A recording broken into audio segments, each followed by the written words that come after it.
Hello नमस्कार दोस्तों। आज हम बात करने वाले हैं महागठबंधन में जो बिहार के महागठबंधन है उसमें दरार। तेजस्वी नहीं चाहते हैं कि बिहार का जो महागठबंधन है उसका नाम इंडिया रहे और राहुल गांधी और कांग्रेस चाहती है वही रहे। वही राहुल गांधी का कल पटना में आगमन हुआ और तेजस्वी यादव के सबसे बड़े कामों को उन्होंने झूठला दिया। जी हाँ, कल पटना में उनकी एक रैली हुई कांग्रेस की और उसी समय राजद की राष्ट्रीय कार्य करने की बैठक भी थी पटना में, दोनों एक साथ। ऐसा भी हो सकता था कि राहुल गांधी की रैली महागठबंधन यानी इंडिया गठबंधन की ओर से रखी जाती, उसमें तेजस्वी लालू सब शामिल होते। लालू को छोड़िए, तेजस्वी यादव और अन्य सभी पार्टियां महागठबंधन की, लेकिन कांग्रेस की अलग रैलियां हुई। दरअसल चुनाव को लेकर प्रेशर पॉलिटिक्स स्टार्ट हो गई है। बिहार में जो चुनाव होना है 2025 में, अगर समय से चुनाव हुआ तो सितंबर अक्टूबर नवंबर में हो जाएगा, नहीं तो मार्च अप्रैल में हो जाएगा। तो इसको लेकर परिस्थितियां सभी अपने अपने दल तैयारियों में लगी हुई है और राहुल गांधी ने पटना में आकर तेजस्वी के उन सबसे बड़े दावों जिन पर तेजस्वी यादव आगे चलकर अपनी राजनीति कर सकते थे, पिछले चुनाव में किए भी थे, उन्हीं को झुठला दिया। वो बात क्या है हम बताएंगे, लेकिन पहले उससे पहले ये जान लीजिए कि कल राहुल गांधी के पटना में आगमन, हालांकि मौर्य होटल में राहुल गांधी ने तेजस्वी यादव से मुलाकात की, साथ में राबड़ी देवी भी उनके मिले, तेज प्रताप भी थे, सभी लोग थे। और कल ही तेजस्वी यादव को राजद का सारा कार्यभार सौंप दिया गया है, एकदम महामहिम बना दिया गया है आरजेडी में तेजस्वी यादव को।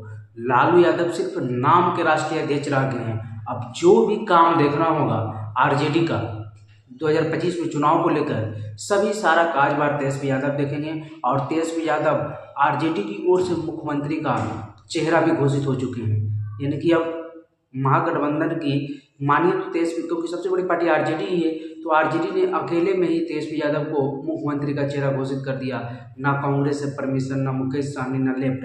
हालांकि बाद में ये प्रोसेस निभाया जाएगा और आप इसी प्रोसेस के देखिए तो एनडीए में जब प्रधानमंत्री नरेंद्र मोदी घोषित होते हैं तो पहले बीजेपी के नेता होते हैं, फिर एनडीए के नेता होते हैं, तब चुनाव में उतरते हैं। तो ये आरजेडी का भी स्वाभिमान बता रहा है। आरजेडी भी प्रेशर पॉलिटिक्स में कांग्रेस को कम से कम सीटें देने के लिए कांग्रेस से दूरियां बना रही है और कांग्रेस को पहले मुख्यमंत्री का चेहरा घोषित कर कर प्रेशर बनाना चाह रहे हैं। और ये भी एक कारण हो सकता है कि लालू यादव के छत्र छाया से बाहर निकलकर तेजस्वी यादव अपना एक इमेज बनाना चाहते हैं, क्योंकि अभी भी लोगों को लालू यादव के नाम पर बिहार में लोग डरते हैं। तो तेजस्वी यादव की एक सॉफ्ट इमेज है, ए टू जेड की राजनीति है, तो उसको अब आगे करना चाहते हैं। और ऐसे भी लालू यादव अब चुनाव नहीं लड़ सकते, उम्र काफ़ी ज़्यादा हो गया, अब वो तो चुनाव प्रचार में भी नहीं जा सकते।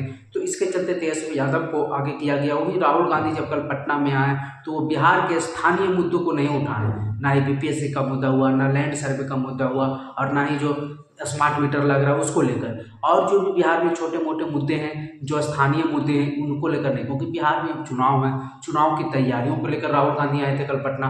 तो चुनाव से कुछ जुड़ी बुड़ी बातें बोल देते हैं तो फिर बिहार के जनता में उनके प्रति भी एक सिंपैथी बनती। बड़े नेता हैं, उनका असर भी दिखता और लोगों उन्हें चाहते भी। लेकिन उन्होंने मुद्दा क्या उठाया?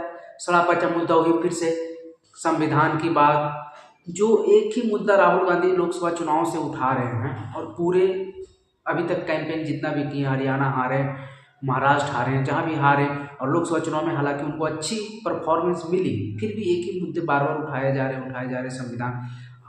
वही एनडीए की ओर के लोग क्या करते हैं कि जहाँ भी जाते हैं तो वहाँ के लोकल मुद्दा उठाते हैं, लोकल में क्या हो रहा है, छोटी छोटी बातों को ध्यान में रखते हैं। तो इस पर भी राहुल गांधी की काफ़ी आलोचना हुई और उन्होंने बिहार आकर ये कह दिया कि जो तेजस्वी यादव के बारे में तो खुलकर नहीं बोला, लेकिन जो बिहार में महागठबंधन के द्वारा उस समय नीतीश कुमार मुख्यमंत्री थे और तेजस्वी यादव उप मुख्यमंत्री थे, उसी समय बिहार में जातीय जनगणना हुई थी, जिसका बीजेपी ने दबे कुचले आवाज़ों में विरोध भी किया था कि आंकड़ा सही नहीं है। और वही बात बीजेपी की बात ही बोल गए राहुल गांधी पटना में। उन्होंने कहा कि जो जातीय जनगणना हुआ है उसमें धांधली हुई है, हम जब आएंगे सरकार में तब फिर से हम जातीय जनगणना कराएंगे और एक एक की बातें करेंगे।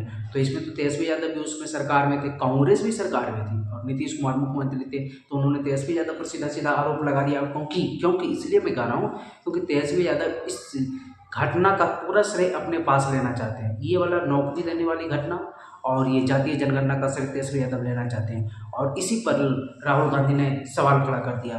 तो ये तेजस्वी यादव के लिए और महागठबंधन की सेहत के लिए काफ़ी खराब बात है। आगे देखना है कैसे क्या होता है। जैसे ही कुछ और नई खबर आती है हम आपको बताएंगे। वीडियो पर बने रहने के लिए धन्यवाद।